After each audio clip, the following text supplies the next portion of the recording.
कभी आपने सोचा है कि आपकी सबसे बड़ी इच्छा क्या है? हाँ, सोचा है तो बताइए मुझे कि आप जिंदगी में ज्यादा से ज्यादा क्या चाहते हैं? क्यों, पड़ गए ना चक्कर में? चलिए, मैं आपकी मदद करता हूँ। दोस्तों, कुछ समय पहले हमने एक सर्वे में लोगों से सवाल पूछा था कि आप अपनी जिंदगी की 2 महत्वपूर्ण इच्छाओं के बारे में बताइए। जानते हैं 97% लोगों का जवाब क्या था? समय और धन। जी हाँ, उनकी सबसे बड़ी 2 इच्छाएं थीं, समय और धन। कहिए, क्या यह जवाब आपके जवाब से मेल खाता है? वैसे हो सकता है कि आप कुछ और भी चाहते हो, बेहतर रोजगार, बेहतर रिश्ते, या उनकी समझ, या फिर जिंदगी में कम से कम उलझने। आखिर कहा भी तो गया है, और भी गम है जमाने में इसके या उसके सिवा।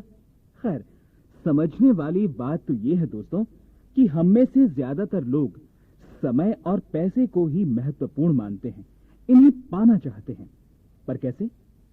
तो क्यों ना मैं आने वाले कुछ पलों में इन 2 इच्छाओं को पूरा कर सकने के तरीकों पर रोशनी डालूं। यही चाहते हैं ना आप भी? तो सबसे पहले हम बात करते हैं समय की, वक्त यानी टाइम की। ये तो आप जानते ही होंगे कि विज्ञान का पहला सिद्धांत है कि पदार्थ को ना तो पैदा किया जा सकता है और ना नष्ट। पर समय की क्या कहें? क्या ये सिद्धांत समय पर लागू हो सकता है? जी नहीं। आखिर समय कोई पदार्थ नहीं है, ना तो इसे देखा जा सकता है और ना ही छुआ। तो फिर हम ये मान लें कि ये सिद्धांत समय पर लागू नहीं होता। हालांकि ये एक दोषपूर्ण अवधारणा है, क्योंकि समय चाहे एक पदार्थ नहीं है, पर फिर भी ना तो इसे निर्मित किया जा सकता है और ना ही नष्ट। हम में से हर किसी के पास हर रोज पूरे 24 घंटे का समय है, ना कम न ज्यादा। अब अगर ऐसा है तो आप पूछेंगे कि समय भला नष्ट कैसे किया जा सकता है? यकीन मानिए, किया जा सकता है। अरे नहीं साहब, ये मैं नहीं कह रहा, बल्कि इस बात का बाकायदा अध्ययन किया गया है और पता ये चला है कि ज्यादातर लोग दिन में सिर्फ 8 घंटों का ही सदुपयोग करते हैं। कुछ अंदाज ऐसे भी लगे हैं कि लिखा पढ़ी के दिमागी कामों में लगे मध्यम वर्ग के लोग उत्पादक के हर घंटे बाद 1 घंटा बेकार करते हैं। चलिए मान लें कि ये सब अंदाजे और अध्ययन सही हैं, और मुझे यकीन है कि सही होंगे भी। लेकिन अब जरा सोचिए, अगर दुनिया में हर पुरुष और स्त्री अपने समय का पूरा सदुपयोग करे तो हर देश की उत्पादन क्षमता कहां तक पहुंच सकती है? सच्ची बात तो यह है कि समय सबके लिए समान रूप से चलता है, चाहे वो कोई भी हो या कहीं भी रहता हो। समय में चाहे दिखने या छूने जैसा कोई एहसास नहीं है। समय गुजर जाता है, हमें महसूस भी नहीं होता। लेकिन जहां भी सवाल आता है अपनी आकांक्षाओं, अभिलाषाओं को पूरा करने का, तब समय के वजूद को गुजरते हुए हर पल के साथ महसूस किया जा सकता है, क्योंकि सफलता और असफलता में सबसे बड़ा फर्क ही समय के सदुपयोग या दुरुपयोग का रहा है। ये बात ठीक है कि आपके पास दिन में सिर्फ 24 घंटे हैं। सवाल ये नहीं है कि आपने इन 24 घंटों में कितना ज्यादा या कम काम किया, पर जरूरी बात यह है कि आपको समय का उपयोग इस तरह करना है कि आप ज्यादा से ज्यादा गतिविधियों को पूरा कर सकें। इसका नतीजा यह होगा कि आप ज्यादा कार्यशील और ज्यादा निपुण हो सकेंगे, और इन्हीं 2 गुणों की किसी कारोबार या व्यवसाय में सबसे ज्यादा जरूरत होती है। इस तरह आप समय का योजनाबद्ध तरीके से इस्तेमाल करके थोड़े समय में ही सफलताएं हासिल कर सकते हैं, सोचे गए लक्ष्यों को प्राप्त कर सकते हैं। लक्ष्य यदि समय सीमा में बंधा होगा, तभी आप समय का सदुपयोग करके एक या एक से अधिक लक्ष्य प्राप्त कर सकते हैं। अन्यथा कठिनाई का सामना करना पड़ सकता है। हो सकता है ज्यादातर लोगों की तरह आपने भी जीवन में कई आकांक्षाएं बुन रखी हों। हम में से बहुतों को जिंदगी के कई मोर्चों पर एक साथ जूझना पड़ता है। व्यवसाय के अलावा पारिवारिक, सामाजिक, आध्यात्मिक या नागरिक राजनीतिक व्यस्तताओं से जीवन भरा रहता है, और फिर अपनी कुछ निजी इच्छाओं या वित्तीय मामलों का निपटारा भी इसी जीवन में करना पड़ता है। और अपनी इन सभी भूमिकाओं को आप कामयाबी के साथ निभाना चाहते हैं, तो हमें अपनी रोजमर्रा की जिंदगी को स्वयं ही योजनाबद्ध तरीके में बांधना होगा। अगर आपने पहले ही ये नियम अपना रखा है तो खुश हो जाइए, आप अपनी मंजिल को प्राप्त करने की राह पर हैं। और अगर आपने ऐसा नहीं किया तो सावधान हो जाइए, कदम कदम पर मुश्किलें आपका इंतजार कर रही हैं। खैर, मैं कुछ देर बाद फिर आपसे समय और धन से जुड़ी उपयोगी बातें करूंगा, पर पहले मैं आपको जल्दी से समय के सदुपयोग के 3 तरीके बताता हूं। पहला ये कि आप टाइम लॉग बनाइए। जी हां, समय का भी रोज नामचा बनाइए, क्योंकि समय और धन की आदत है गायब हो जाने की, और जिसके पास इनकी कमी है वो सार्थक कुछ भी नहीं कर सकता। सोचिए, जब तक आपको यही मालूम न होगा कि समय की बर्बादी की वजह क्या है, तब तक क्या आप उसके उपयोग की बात सोच सकते हैं? शायद नहीं। इसीलिए तो टाइम लॉग जरूरी है। दूसरी बात यह है कि आप अपनी एक एक्टिविटी लिस्ट यानी कार्यक्रमों की सूची बनाइए। हम में से ज्यादातर लोग अधिक निपुण व सक्षम हो सकते हैं अगर वो ये सूची, जिसे हम टू डू लिस्ट भी कहते हैं, बना लें। ये एक तरह की निजी डायरी है जिसमें आपकी व्यस्तताओं, अल्पकालिक यात्राओं, वायदों, जिम्मेवारियों को लिखा जा सकता है। जब भी आपको याद आए, आप अपने कार्यक्रमों को लिख लीजिए। इस तरह आप कुछ भी महत्वपूर्ण भूलने की आशंका से बच सकते हैं। इस तरह आपके समय की भी बचत होगी, क्योंकि आपको बार बार ये सोचने में समय बर्बाद नहीं करना पड़ेगा कि आपकी अगली ऑब्लिगेशन या जिम्मेदारी क्या है। आप हर रोज इस टू डू लिस्ट पर गौर फरमाकर ये निर्धारित कीजिए कि कौन सा काम आपको अपने लक्ष्य के निकटतम पहुंचाने में सहायक होगा।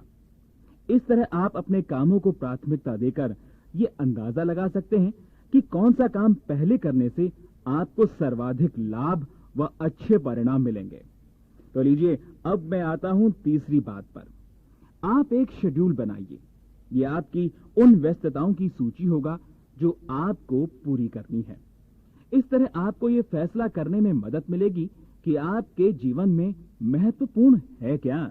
चलिए, इस बात को एक बार फिर दोहरा लें कि हमारे पास दिन में सिर्फ 24 घंटे हैं।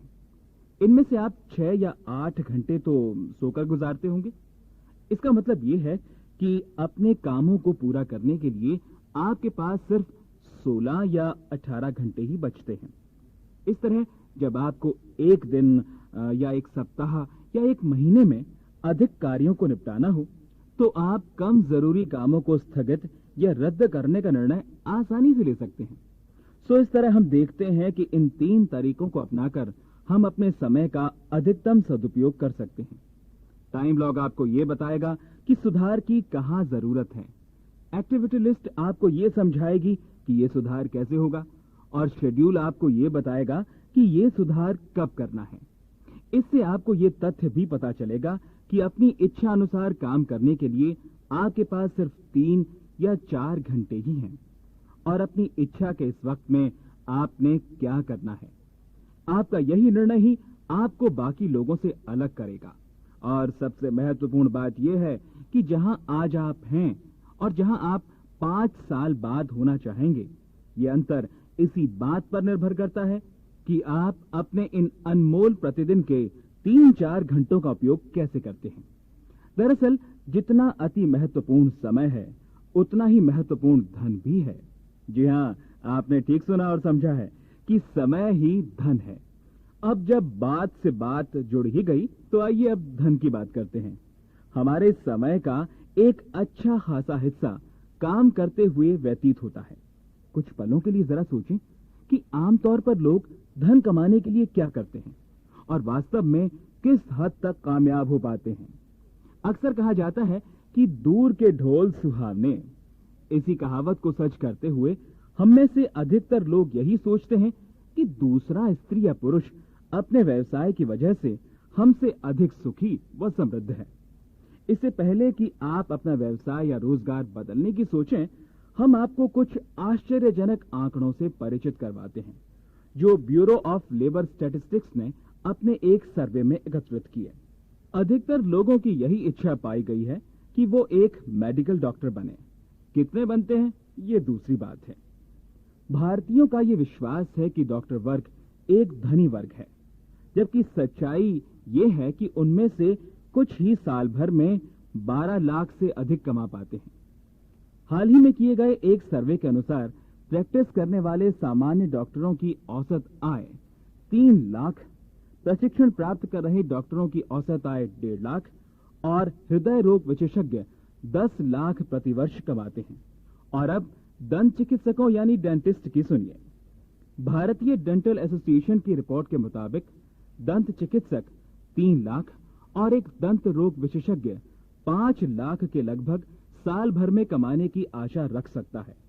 और अब बारी है वकीलों की। हाँ, आप सोच रहे हैं कि वकील तो लाखों के वारे न्यारे करते हैं। जी नहीं, इनके बारे में आपको दोबारा सोचना होगा। वकीलों की संख्या अब इस तरह बढ़ रही है कि एक वकील साल भर में 3 लाख ही प्रतिवर्ष कमा पाता है और शुरुआती दिनों में तो सिर्फ 60,000 प्रतिवर्ष ही मिलते हैं। और अब जरा और भी ध्यान दीजिए कि डॉक्टर, डेंटिस्ट या वकील बनने में खर्चा कितना आता है। जी हाँ, 50,000 रुपयों को आप 5 वर्षों से गुणा करके देख लीजिए। क्यों, चौंक गए ना आप? अब जब इनकी पढ़ाई लिखाई की बात आई तो हमें ये तथ्य भी ध्यान में रखना है कि आने वाले 10 सालों में प्रोफेसरों की संख्या 17% घट जाने की संभावना है, क्योंकि वे बेचारे जिस उम्र में कमाना शुरू करते हैं उससे दुगुनी उम्र में जाकर अधिकतम कमाई की उम्मीद रख सकते हैं। लेकिन दूसरी तरफ इंजीनियर्स की संख्या 50% बढ़ जाने की आशा है, जो हमें यह बताती है कि आने वाले समय में प्रतिस्पर्धा कैसी होगी।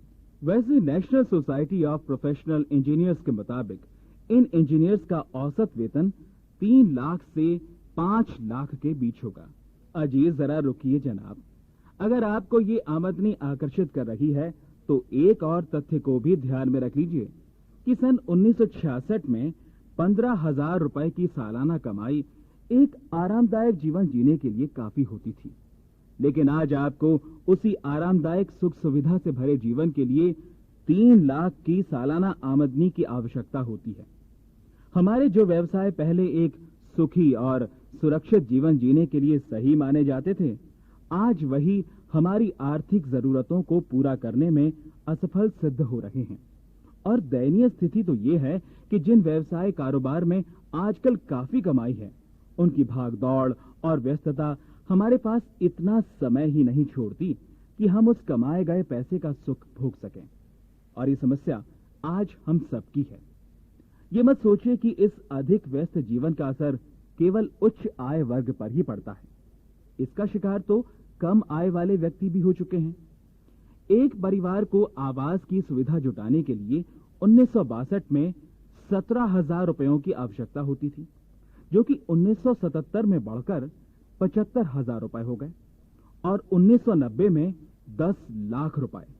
और अब ऐसा ही मकान सन 2000 में बनाने के लिए 25 लाख रुपए तैयार रखिए। पेट्रोल, जिसकी कीमत 1962 में 1 रुपया प्रति लीटर थी, 77 में ये हो गई 2 रुपए 50 पैसे और 90 में 10 रुपए 50 पैसे। सन 2000 में ये 30 रुपए प्रति लीटर तक जा सकती है। मुद्रास्फीति की जो वर्तमान दर है, उसके हिसाब से 2 लाख की पारिवारिक आय को बढ़कर अगले आने वाले 5 वर्षों में 5 लाख रुपए तक हो जाना चाहिए, अगर आपको एक सुख सुविधापूर्ण जीवन जीना है तो। अगर आज आप 5 लाख बनाते हैं तो आपकी आय अगले 5 वर्षों में 8.5 लाख रुपए और अगले 10 वर्षों में 15 लाख रुपए तक हो जानी चाहिए। नहीं तो आप जीने की इस दौड़ में पीछे रह जाएंगे। और सच्ची बात तो यह है कि बहुत कम लोग इस रफ्तार से अपनी आय को बढ़ा पाते हैं। चेतावनी भरी जिस गति के साथ हमारी क्रय क्षमता घटती जा रही है, उसे देखकर वित्तीय सलाहकारों का यह कहना बिल्कुल सही है कि अगर आप 2 लाख रुपए सालाना नहीं कमा पाते तो फिर आय का कोई अतिरिक्त साधन अवश्य ढूंढ लीजिए। अब आप सोचिए कि इन सारे तथ्यों का मतलब क्या है, और सबसे जरूरी बात कि अतिरिक्त आय के लाभकारी विकल्प कौन कौन से हैं जो आज आपके सामने हैं। ये तो आप भी मानेंगे कि आज के दौर में सफलता हासिल करने के लिए सबसे जरूरी है अपने समय और धन का सही इस्तेमाल या निवेश। तो आइए इस संदर्भ में आप खुद को लें। अगर आपके पास इतना धन नहीं है कि आप अपना समय आनंद पूर्वक बिता सकें, या आपके पास इतना समय नहीं है कि आप अपने धन का आनंद ले सकें, यानी कि आप समय और धन की समस्या से घिरे हैं, अब जरा सोचिए इसका मतलब क्या है। देखिए, अगर आप शुरुआती दौर में ही अपने व्यवसाय की ऊंचाइयों तक पहुंच गए और आपने दुनिया भर का सुख साधन इकट्ठा कर भी लिया, तो क्या आप उनका सुख भोग सकेंगे? दिन में 12 से 16 घंटे या सप्ताह में 6 दिन काम करके तो आप ऐसा नहीं कर सकते। और फिर आप इस रफ्तार से कितने समय तक काम कर सकेंगे? अधिकतर लोगों का यह मानना है कि जीने का अंदाज अगर बरकरार रखना है तो समय का योजना पूर्वक इस्तेमाल करो। मगर ये सारी सोच और योजना धरी की धरी रह जाती है जब आपकी आय का कोई साधन चरमराकर नष्ट हो जाता है। इसलिए आपको जरूरत है कि आप कुछ ऐसा रास्ता निकालें जिससे आपकी आय बढ़ती रहे, या फिर कम से कम स्थिर तो अवश्य ही रहे, और साथ ही समय की पाबंदी का बंधन भी कुछ ढीला हो, यानी कि आप आय के साथ साथ समय भी बचा सकें। यकीनन ये सब सुनकर आप में से बहुत से लोग अतिरिक्त आय का साधन ढूंढने में रुचि लेंगे। अब यहाँ सबसे अधिक चिंतन करने वाली बात यह है कि आप अतिरिक्त आय के लिए ऐसा व्यवसाय या कारोबार चुनिए जो वर्तमान के आर्थिक माहौल और बाजार की नई अपेक्षाओं पर खरा उतरकर अपना एक स्थान बना सके और इस सफलता को आने वाले वर्षों में भी कायम रख सके। अगर हम आज के दौर की सफलताओं के पीछे छिपे रुझान को जानें, तो हम आने वाले कल की समस्या का हल आज ही सोच सकते हैं। आइए अब मैं आपको कुछ सफल व लोकप्रिय रुझानों के बारे में बताऊं। इनमें से एक है दूरसंचार यानी टेलीकम्युनिकेशन के क्षेत्र से। सन 80 के दशक में AT&T के उद्भव ने एक ऐसे व्यवसाय जगत की रचना कर दी है जो इस क्षेत्र में आगे आने वाले उद्यमियों के लिए लगातार लाभ के मौके प्रदान कर रहा है। और विशेषज्ञों के मुताबिक दूसरी लोकप्रिय प्रवृत्ति है स्वास्थ्य और व्यायाम के क्षेत्र से। अमेरिकी लोगों ने पिछले दशक में $10 लाख इस मद में खर्च कर डाले हैं, और एक अग्रणी market research firm Ayan Klovich associates के मुताबिक यह खर्च 33% की दर से प्रति साल बढ़ता भी जा रहा है। और अमेरिकी लोगों की आदत ही हमें बताती है कि फिटनेस के प्रति उनका लगाव उनकी जीवन शैली का अंग बन चुका है, और भविष्य में ये क्षेत्र न सिर्फ अमेरिका बल्कि भारत में भी व्यवसाय के नए अवसर उपलब्ध करवाएगा। ये भारतीय लोगों में फिटनेस के प्रति रुझान को देखते हुए समझी जा सकती है। जरा सोचिए, व्यापार और बाजार के ये दोनों क्षेत्र 15 वर्ष पहले तक अनसुने और अनछुए थे। इस तरह हम अगर ढूंढें तो हमें बहुत सारे दूसरे भी रुझान और क्षेत्र मिलेंगे जो विभिन्न प्रकार की सेवाओं पर आधारित हैं, पर किसी ने उनकी व्यावसायिक सफलता की ओर अभी तक ध्यान नहीं दिया। अब आपके दिमाग में ये बात भी आ सकती है कि अगर बाजार में किसी सेवा या उत्पादन को बेच देना ही सफलता है, तो फिर ज्यादातर लोग सफल क्यों नहीं कहलाते? देखिए, इसके पीछे कई मूलभूत कारण हैं जिनके रहते कारोबार के आगे बढ़ने की रफ्तार मंद पड़ जाती है और लोग अपनी एक अलग व्यावसायिक पहचान बनाने में चूक जाते हैं। इन कारणों में से एक है हिम्मत या दिलेरी की कमी, यानी जोखिम उठाने का भय। दूसरा है पूंजी की लागत। तीसरा है लंबे समय तक धन निवेश यानी पूंजी लगाने में नापसंदी। और चौथा है नुकसान का रुझान। अच्छा, मैं अब आपसे पूछता हूं कि अगर मैं आपको लाभ कमाने का एक ऐसा तरीका बताऊं जो आपको समय और धन की दुविधा से छुटकारा दिलाए, तो या यूं कहिए कि आप किस तरह अपने समय और धन को अपने लिए इस्तेमाल कर सकते हैं। सवाल इस बात का है दोस्तों कि आप ऐसा कौन सा आधुनिक रुझान अपनाएं जो कि लाभ कमाने की ऐसी मिसाल बन सके कि आप अपने समय और धन का अधिकतम सदुपयोग कर सकें। क्या कोई जांचा परखा ऐसा सिद्ध तरीका है जिसके जरिए हम कम पूंजी लगाकर ज्यादा लाभ कमा सकें और साथ ही अंतर्राष्ट्रीय व्यापार जगत की सभी शर्तों को पूरा भी कर सकें? वो शर्तें जो आज हर कारोबार और व्यवसाय का जरूरी आधार बन चुकी हैं। बेशक ये कोई ऐसा मुश्किल सवाल नहीं है। दुनिया भर के कामयाब लोग रोजाना हर समय समस्या से दो चार होते हैं और बड़ी बुद्धिमता से उसका हल भी निकाल लेते हैं।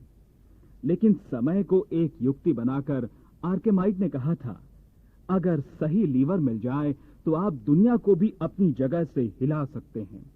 यानी कि साधन सही तो फिर कुछ भी असंभव नहीं।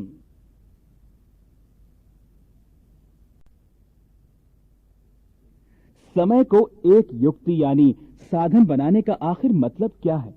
यही कि जितना और जो आपके पास है, अगर उतना ही और वैसा ही दूसरों के पास भी है, तो सबके साधन मिलाकर एक ऐसी उपलब्धि क्यों ना प्राप्त की जाए जो आप अकेले कभी प्राप्त नहीं कर सकते। उदाहरण के लिए, आपने एक निर्माण परियोजना शुरू करनी है। जाहिर है कि आप सारा पैसा खुद ही नहीं लगाना चाहेंगे। मान लीजिए आपने 5 लाख रुपयों की अपनी पूंजी का निवेश किया और इतना ही आपके बाकी साझीदारों ने किया। अब आप इस साझी राशि को वित्तीय संस्थानों आदि से कर्जा लेने की गारंटी के तौर पर इस्तेमाल कर सकते हैं। ये एक बड़ा सरल ओपीएम है। ओपीएम समझते हैं ना आप? यानी other people money definition of compounding money. यूं कहिए कि कुछ लोगों का अपनी अपनी पूंजी को साझी बनाकर काम करना, और ये साझापन सिर्फ पूंजी का हो जरूरी नहीं है। कई बार कई उद्यमियों ने यह सफलतापूर्वक साबित किया है कि एक की पूंजी दूसरे के हुनर या दक्षता के साथ भी मिश्रित की जा सकती है। यानी कि पूंजी सिर्फ धन की हो ये जरूरी नहीं, ये आपकी कला या हुनर की भी हो सकती है। और आज के दौर में आर्थिक विकास के लिए इस तरह का संयुक्त प्रयत्न या साझेदारी बहुत ही जरूरी मानी गई है। जैसा कि हमने पहले कहा है कि दिन में घंटे कम नहीं हैं और महीने में दिन। अब आप अपनी आमदनी के विकल्पों को बढ़ाने के लिए ज्यादा घंटे काम करिए या प्रति घंटा ज्यादा कमाइए।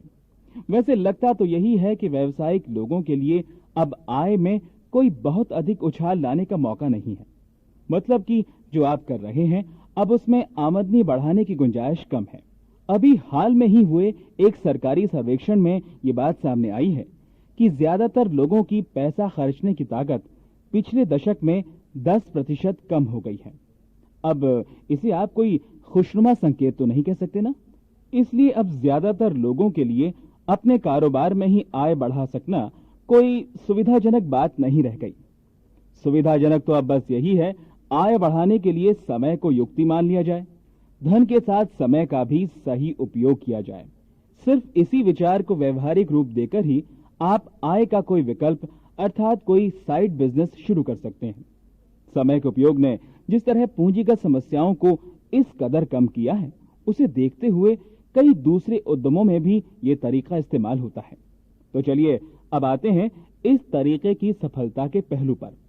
तो क्यों ना समय की इस युक्ति पर अपनी समझ की मोहर लगाते हुए इसे एक कदम और आगे बढ़ाएं और इस तरह वास्तविक सफलता और संपदा की जो नई राहें खुलती हैं, उन्हें नाम दिया गया है नेटवर्क मार्केटिंग का। जी हाँ, ये एक आजमाया हुआ तरीका है जिससे हम अपनी क्षमता साधनों का सही इस्तेमाल कर सकते हैं। कैसे? एक दूसरे से अपनी विचारधाराओं के आदान प्रदान से, अपने हुनर से दूसरे के गुणों को मिलाकर उन सबको साथ लेकर जो बिना एक दूसरे से प्रतिस्पर्धा करते हुए आगे बढ़ रहे हैं और नए बेहतर लक्ष्यों की प्राप्ति के लिए नेटवर्क मार्केटिंग को आज के अफरा तफरी और व्यस्त होते जा रहे बाजार का एक सफल रुझान माना गया है। महिलाएं और पुरुष सभी अधिक से अधिक संख्या में इसकी ओर आकर्षित हो रहे हैं और उनमें से कई के बारे में तो सुना गया है कि वो विश्व स्तर पर अपना कारोबार सफलतापूर्वक कर रहे हैं, क्योंकि उनका विश्वास है नेटवर्क मार्केटिंग में। यानी कि उन्हें जोखिम कम है और शुरुआती अवस्था में ज्यादा पूंजी की जरूरत नहीं। आप ऐसा सुनकर हैरान हो रहे होंगे, पर आंकड़ों ने भी तो ये बात साबित कर दी है। इस वक्त भारत में करीब 22 लाख धनपति होंगे और उनमें से भी सबसे सफल वही हैं जिन्होंने अपने उत्पादनों की वितरण व्यवस्था को एक योजना से विकसित किया। अमेरिका में वॉलमार्ट कंपनी के सैम बोल्टन $7.6 बिलियन का मालिक था जब उसकी मृत्यु हुई। वो ये सब कैसे पा सका? वो अक्सर ग्राहक सेवा की बातें किया करता था, पर असली राज था वॉलमार्ट की वितरण व्यवस्था। कंप्यूटर उद्योग में अग्रणी आईबीएम, माइक्रोसॉफ्ट, हेवलेट पैकर्ड और एप्पल लगातार नई नई उपलब्धियां हासिल कर रहे हैं। इसके पीछे भी उनके उत्पादन और सूचना का वितरण नेटवर्क है। हमारे कॉरपोरेट प्रायोजक बाजार में क्रांति ला देने वाली नई वितरण पद्धतियां अपनाकर लाभ कमाते रहे हैं और फोर्ब्स पत्रिका के अनुसार हमारी कंपनी के 2 संस्थापक और दोनों $26 बिलियन के मालिक हैं। तो इसका मतलब यह हुआ कि टाई नेटवर्क मार्केटिंग सुचारू रूप से काम करता है। क्या कहा आपने? कब तक काम कर सकेगा? भाई, इस बारे में भी अनेक व्यापार विशेषज्ञों ने अपनी अपनी भविष्यवाणियां की हैं। कुछ ने तो इसे सदी की सबसे बड़ी व्यावसायिक हकीकत बताया है और यही वजह है कि यह सिस्टम बहुत तेजी से पूरी दुनिया में फैल रहा है, क्योंकि इसमें वो सब कुछ है जिसकी आप आशा करते हैं। पूंजी का नियमित आदान प्रदान, समय के सदुपयोग के साथ जुड़ी योग्यताएं, उभरते हुए उद्यमियों के लिए शिखर पर पहुंचने की सरल राह, ताकि वो वहां से अपनी योजनाओं को ऐसा साकार रूप दें जो उन्हें अंतर्राष्ट्रीय विकास का एक अंग बना दें। नेटवर्क मार्केटिंग अपनाने वाला हर उद्यमी जो सफलता के साथ पक्का करार कर लेता है, वो सही मामलों में पूंजी और संचालन के मामलों को अपनी इच्छा के अनुसार चला सकते हैं। नेटवर्क से आय कमाने का तरीका आपकी इच्छा के अनुरूप ही आगे बढ़ता है। आज ऐसे पुरुषों और महिलाओं की कमी नहीं है जिन्होंने एक ठोस मजबूत नेटवर्क पर काम करने वाली संस्थाएं स्थापित की हैं और निरंतर धन कमा रहे हैं। और वो तो यहां तक कहते हैं कि समय के सदुपयोग से युक्त ये काम अपनाकर हम रिटायरमेंट के शांत और आरामदायक जीवन का आनंद अभी से ले रहे हैं। जीवन का ये सुख प्राप्त करने के लिए अब हमें 60 या 65 वर्ष की आयु का इंतजार नहीं है। इन सब के लिए तो हमारे पास अभी से वक्त है। सो यही तो है समय और धन का अक्लमंदी से किया गया उपयोग। खैर, इनकी बात फिर कभी। अब हम आते हैं आपके मसले पर। नेटवर्किंग के बारे में बताई गई सारी बातें आपको असंभव लग सकती हैं। क्यों? ये सवाल आपके जहन में तैर रहा है कि हमारे पास तो समय की पहले ही कमी है।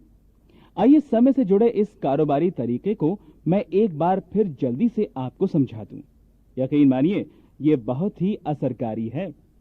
आपकी आय अभी कितनी है ये भूल जाइए, पर आप ये तो चाहेंगे ही कि आपका भविष्य ज्यादा सुखद और धन से परिपूर्ण हो।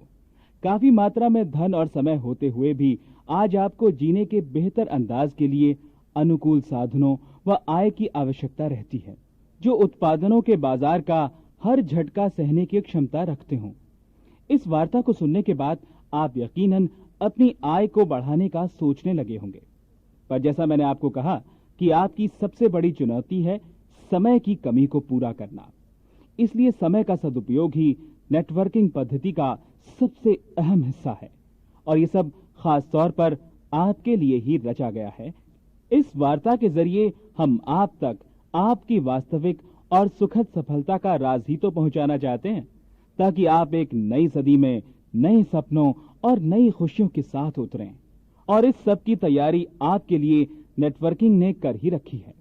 इस नेटवर्क में आपका परिचय आपकी योग्यता की सिफारिश पर ही होगा, जैसा कि पूरी दुनिया के देशों में होता है। इस पद्धति में आप अपनी कुशलता का परिचय उन लोगों के हुनर के विकास में दिखाएंगे जिनके साथ आप नेटवर्क में काम करना चाहते हैं। वो लोग जो वास्तव में कुछ करना चाहते हैं, कुछ बनना चाहते हैं। आप जितने ज्यादा ऐसे लोगों को जानते होंगे, उतना लाभकारी और उमंग भरा आपकी जिंदगी का ये नया सफर होगा। हमारा ये नेटवर्किंग सिस्टम आपको अपना नेटवर्क बनाने में भी मदद करता है। सफलता के इस फॉर्मूले को अपनाते हुए आप मार्केटिंग नेटवर्क का तरीका अपने इन जानकारों में बांट सकते हैं और वो आगे अपने जानकारों से। अब भी अगर आपके दिमाग में कोई संशय है तो आइए, हम तक आइए और जानिए कि कितनी जांची परखी और मानी गई ये नेटवर्क मार्केटिंग है।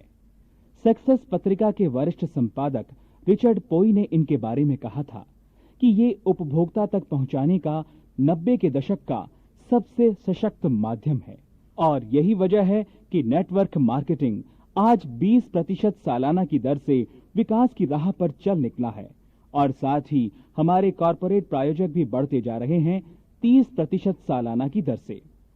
9 दिसंबर 1991 के अपने अंक में फोर्ब्स पत्रिका और इसी तरह द वॉशिंगटन पोस्ट ने भी हमारे कॉरपोरेट प्रायोजकों के बारे में लिखा है कि इनकी बढ़ती संख्या के कारण आज नेटवर्क कंपनी जापान में काम कर रही है। 3000 विदेशी कंपनियों से न केवल मुकाबला कर रही है बल्कि उनसे आगे भी निकल रही है। और आप जानना चाहेंगे कि शिकागो ट्रिब्यून के रोनाल्ड येट्स ने क्या कहा है। वो कहते हैं, ड्यूपॉन्ट, डो, IBM और कोका कोला जैसी अग्रणीय कंपनियों को अपने संग जोड़कर कॉरपोरेट प्रायोजक 142.1% विकास दर के नए रिकॉर्ड के साथ आगे बढ़ रहे हैं। नेटवर्क मार्केटिंग को आज भविष्य की मार्केटिंग पद्धति के रूप में स्वीकार कर लिया गया है। एक सफल टेलीफोन सिस्टम के मैनेजर विलियम पीट किड्स का कहना है कि नेटवर्क मार्केटिंग के जरिए आप उपभोक्ताओं तक उनके परिवार, उनके पड़ोसियों या फिर उनके सहकर्मियों के माध्यम से पहुंच सकते हैं। यानी कि अपने ग्राहकों तक अपना उत्पादन पहुंचाने का इससे बढ़िया और कोई साधन नहीं है। सक्सेस पत्रिका के रिचर्ड पोई की बात एक बार फिर सुनते हैं। वो कहते हैं कि करीब 1,20,00,000 समर्पित लोग नेटवर्क मार्केटिंग में जीवन बीमा से लेकर वॉशिंग मशीन जैसी सेवाओं और उत्पादनों का करोड़ों डॉलर की मुद्रा का कारोबार कर रहे हैं। और ऐसे हिम्मती लोगों में सब तरह के लोग हैं, वकील, शेयर बाजार के दलाल, डॉक्टर और दूसरे कई व्यवसायिक भी। और अमेरिका में तो इस मार्केटिंग पद्धति का बुखार बढ़ता ही जा रहा है।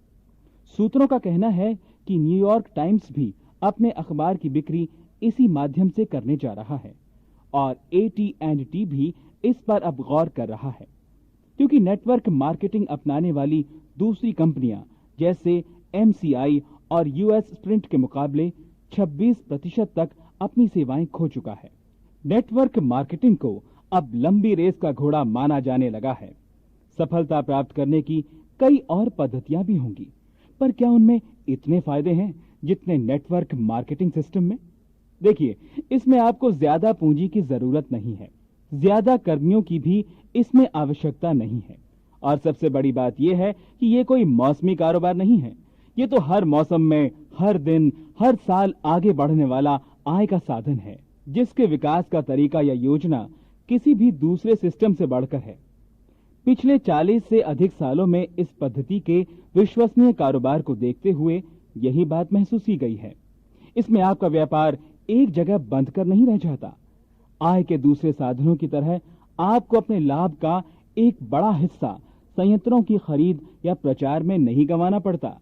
और सबसे बड़ी बात यह है कि आप एक आजमाई हुई पद्धति के तहत काम कर रहे होते हैं, एक ऐसी पद्धति के तहत जो आज कई वर्गों के लोगों को साथ लेकर चल रही है। प्रोफेशनल खिलाड़ियों, कॉरपोरेट कार्यकारियों से लेकर हर आय स्तर की कई महिलाएं, पुरुष इसमें शामिल हैं। पर आप हमसे पूछ सकते हैं कि अगर सिस्टम इतना ही प्रभावशाली है तो फिर इसमें हर किसी को शामिल होना चाहिए। मैं आपके सवाल के जवाब में एक सवाल करता हूं, अगर हर कोई कामयाब और धनवान बनना चाहता है तो फिर दुनिया में धनवानों की संख्या इतनी कम क्यों है? लोग मानते हैं कि पैसा ही पैसे को खींचता है और कुछ हद तक ये सही भी हो सकता है, लेकिन कई बार सफलता के लिए आपकी आकांक्षा और प्रयत्नों की ही सबसे ज्यादा जरूरत होती है। देखिए ना, अब अमेरिका में कई विदेशी खाली जेब आते हैं और पैसा बना लेते हैं। कैसे? आपने देखा होगा कि कई कारोबारी व्यक्ति सिर्फ अपनी भागदौड़, हिम्मत और इरादों से सफलता के शिखर पर पहुंच जाते हैं, जबकि उन्होंने बहुत कम पूंजी से काम शुरू किया होता है। तो फिर ये सब कैसे हुआ? जवाब है कि उन्होंने दरअसल अपने हर प्रयत्न के लिए समय के बुद्धिमत्तापूर्ण उपयोग को ही आधार बनाया होता है, और उनमें से कई तो समय रूपी इस धन का इस्तेमाल बहुत पहले ही सीख चुके होते हैं अपने निजी स्तर पर, क्योंकि इस बारे में लोगों को बताया जाना और कारोबारी लोगों का इसमें ध्यान लगाना तो पिछले दशक में शुरू हुआ, पर वो लोग तो बहुत पहले इसके जानकार थे। और अब तो धन कमाना सिखाने वाली किताबें या ऑडियो टेप्स बाजार में उपलब्ध हैं। सेमिनार, परिचर्चाएं भी इस विषय पर होती रहती हैं, जिनसे सीख लेकर आप एक सफल उद्यमी बन सकते हैं। पर समय के सदुपयोग को न केवल अपनी सफलता के काम में लाकर, अगर आप बाकी चुनिंदा लोगों में भी उद्यमता जगा सकते हैं, उन्हें भी अपने संग आगे बढ़ा सकते हैं, तो ये अवसर आपको प्रदान करते हैं नेटवर्क मार्केटिंग। इसे इस तरह बनाया गया है, इसे पहले आप पर लागू किया जाता है। आप दक्षता, लक्ष्य निर्धारण, प्रशिक्षण, मार्गदर्शन या फिर टीम बनाने के जैसे गुणों को निखारते हैं और फिर इन्हीं क्षमताओं के जरिए आप दूसरे लोगों को अपने साथ जोड़ते हैं, उनके कार्य के अनुसार उन्हें लाभ का अंश देकर। ये तो आप भी मानेंगे कि किसी काम का 5% हिस्सा भी कई लोगों में बांटकर किया जाता है तो वो 100% किसी अकेले व्यक्ति द्वारा किए जाने से बेहतर होगा। इसके अलावा नेटवर्क मार्केटिंग अपने साथ जुड़े लोगों को कई और सुविधाएं भी देता है, जैसे मासिक प्रकाशन, प्रशिक्षण, सेमिनार, विशेषज्ञों की राय से परिचय और इसके अलावा मल्टीमीडिया का सहयोग निरंतर आपके साथ रहता है ताकि आप अपने भागीदारों के साथ मिलकर अपनी सफलता को और अधिक बढ़ा सकें। और यकीन मानिए, इस तरह आप अवश्य अधिक सफल होंगे। बताने की जरूरत नहीं है कि पिछले 10 वर्षों में जो लोग अति धनवान बने हैं, उन्होंने नेटवर्क मार्केटिंग के सफलता सिद्धांत को ही अपनाया है। तो इस तरह आपके पास आगे बढ़ने के अवसरों की कमी नहीं है। अब आप ये भी पूछ सकते हैं कि नेटवर्क मार्केटिंग कितना फैल चुका है। तो सुनिए, इस वक्त ये 2 करोड़ घरेलू कारोबार इकाइयों का साधन बन चुका है और ये संख्या सन 2000 तक लगभग दुगुनी यानी 4 करोड़ तक हो जाएगी। और आपको ये जानकर हैरानी होगी कि इन कारोबार इकाइयों का 40% लगनशील महिलाओं द्वारा ही शुरू किया गया था और बाकी भागीदारी सर्जन, डेंटिस्ट, प्रोफेशनल खिलाड़ियों, अध्यापकों, राजनीतिज्ञों, दिहाड़ी कर्मचारियों और कॉरपोरेट कार्यकारियों की रही है। कुछ महिलाएं व पुरुष पहले से ही इस ओर आकर्षित थे, कुछ बाद में हुए। उन्होंने ये सीखा कि पैसे का मतलब रोजमर्रा के खर्चे निपटाने या बिलों के भुगतान का ही जरिया नहीं है, बल्कि ये तो एक साधन है अपने भविष्य के निर्माण का, अपनी तकदीर को बस में करने का और लगातार अपनी आय में बढ़ोतरी का।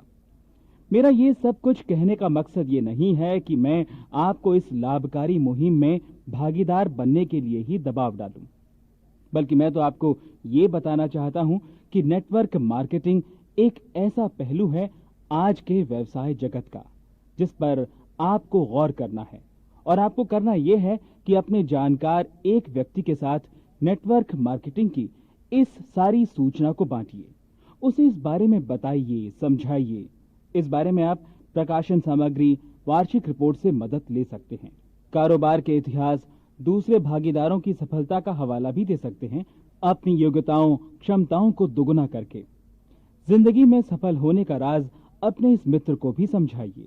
हाल ही में मार्केट में हुए रुझानों और लाभकारी व्यापारिक मुहिमों के बारे में न केवल उसके सवालों का जवाब दीजिए, बल्कि उससे सवाल भी करिए ताकि वो भली भांति समझ सके कि नेटवर्किंग पद्धति आज 90 के दशक का ही एक बड़ा लाभकारी सौदा नहीं है, बल्कि ये तो अगली सदी में भी अपनी धाक जमाने वाला है। याद रहे, आप अपने धन और समय के सही उपयोग के लिए आप ही जिम्मेवार हैं। मैंने आपसे इन बातों के शुरू में कहा था कि आप जिंदगी में ज्यादा से ज्यादा क्या चाहते हैं। मैं उम्मीद करता हूं कि मेरी इस वार्ता से आपको इस सवाल का सही हल ढूंढने में अवश्य मदद मिली होगी। मैंने आपसे यह भी कहा था कि आप टाइम लॉग बनाइए, कार्यक्रमों की सूची तैयार कीजिए और एक शेड्यूल बनाइए। लेकिन आपके ये सारे प्रयत्न बेकार जाएंगे अगर आपके पास समय के बुद्धिमत्तापूर्ण उपयोग की लगन नहीं है। नेटवर्क मार्केटिंग आप में ये लगन पैदा करने में मदद